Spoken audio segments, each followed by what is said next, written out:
2011-12 শিক্ষাবর্ষ থেকে তৎকালীন গভর্নিং বডিও কিছু শিক্ষকদের অশিক্ষক সুলভ আচরণের কারণে শিক্ষা প্রতিষ্ঠানটিতে শিক্ষার্থীদের সংখ্যা কমতে থাকে।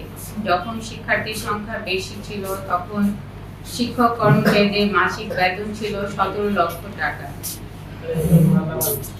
বিধিবহির্ভূতভাবে অতিরিক্ত শিক্ষক নিয়োগের ফলে বর্তমানে শিক্ষক কর্মচারীদের বেতন বাবদ ব্যয় হয় 56,51,977 টাকা। বর্তমানে শিক্ষক কর্মচারী মিলিয়ে কর্মরত আছেন 169 জন। এর মধ্যে শিক্ষক কর্মরত আছেন 142 জন, কর্মচারী 27 জন। 142 জন শিক্ষকের মধ্যে মাত্র 35 জন শিক্ষক এমপিওভুক্ত এবং 27 জন কর্মচারীর মধ্যে মাত্র 5 জন কর্মচারী এমপিওভুক্ত আছেন, যার ফলে বাকি 129 জন শিক্ষক কর্মচারীর বেতন ও অন্যান্য ভাতাদি অত্র শিক্ষা প্রতিষ্ঠানের নিজস্ব আয় হতে সম্পূর্ণ বহন করতে হয়। বর্তমানে শিক্ষা প্রতিষ্ঠানটিতে 2143 জন শিক্ষার্থী রয়েছে। 15% শিক্ষার্থী মুক্তি মওকুফের পর তাদের কাছ থেকে মাসিক একাডেমিক ফি বাবদ আদায় হয় 16,34,000 টাকা। অথচ বর্তমানে শিক্ষক কর্মচারীদের মাসিক বেতন বাবদ ব্যয় হয় 26,51,977 টাকা মাত্র। এর সাথে মাসিক বিদ্যুৎ বিল, ওয়াসার বিল, প্রিন্টিং বিল, internet bill, software bill, municipality tax, উৎসব ও মূসক কর এবং জেনারেটরের জ্বালানি খরচ, মেরামত ও আনুষঙ্গিক জিনিসপত্র ক্রয় বাবদ প্রতি মাসে প্রায় 3 লক্ষ টাকার মতো খরচ হয়। সর্বমোট মাসিক ব্যয়ের পরিমাণ দাঁড়ায় 29,51,977 টাকা প্রায়। মাসিক সর্বমোট ঘাটতির পরিমাণ 13,17,977 টাকা।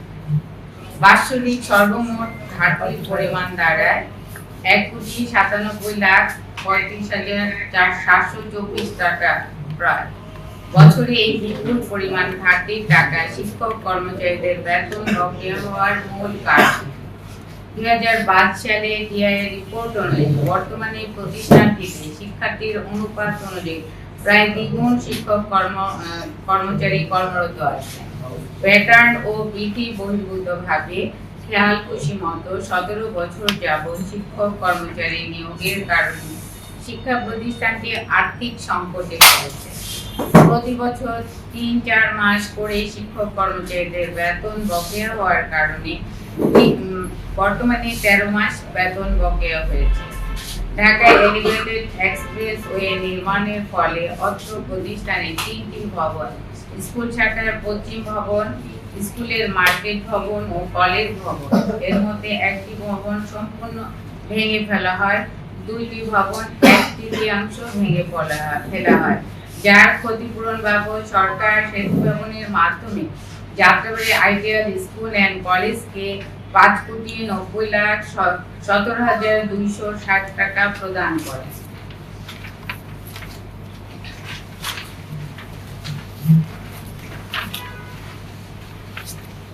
ওই ক্ষতিপূরণের অর্থ থেকে শিক্ষক কর্মচারীদের 9 মাসের বকেয়া বেতন, 2টি উৎসব ভাতা প্রদান করা হয়।